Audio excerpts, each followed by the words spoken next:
Ouf de soulagement pour Florence Cotillard, la propriétaire du château Smith au Laffitte, où s'est déroulée la dernière visite de Charles III et Camilla sur le sol bordelais ce vendredi 22 septembre.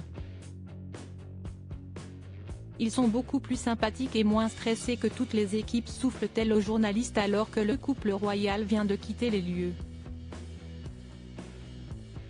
La visite initialement prévue en mars dernier, s'est déroulée à merveille.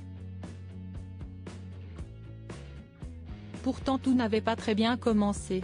Le couple royal avait pris du retard dans son programme.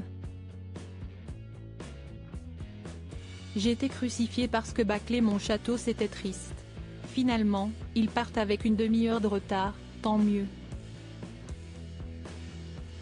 Ils ont vu ce qu'ils voulaient voir et pris le temps, résume Florence Cotillard avec le sourire. Lors de sa visite, Charles III a même mis la main à la pâte.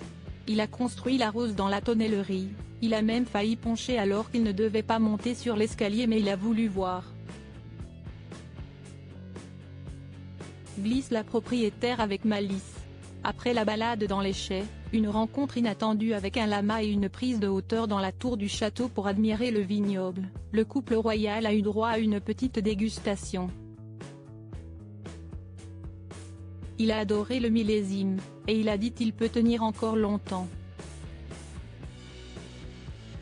On sait que l'on a un très bon 2005, qui est l'année de leur mariage avec Camilla. On l'a mis en magnum, cela lui donnait encore plus d'épaule au millésime, et il s'en est aperçu.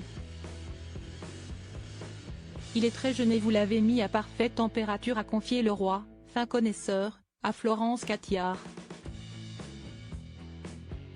La reine Camilla a également beaucoup apprécié le vin. Elle m'a dit c'était la meilleure manière de finir. En effet, sa dame de compagnie avait renversé le thé au début de la visite. Un malheureux petit incident vite oublié. Camilla en France, cette broche qu'elle ne quitte plus depuis qu'elle est reine, une approximation autorisée par Buckingham entre 2 millésimes à la fin de la visite. Charles III et Camilla ont reçu de prestigieux cadeaux.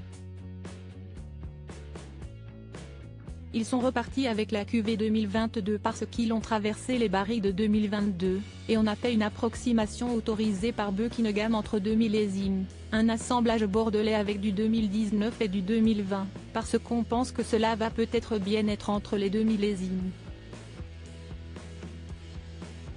Si est une spéculation. 4 bouteilles ont été offertes, 2 pour l'ambassadrice d'Angleterre à Paris, et 2 pour le couple royal. Sur l'étiquette est inscrit « Cuvée Charles III ». L'alcool est dangereux pour la santé, à consommer avec modération. Crédit photo, agence.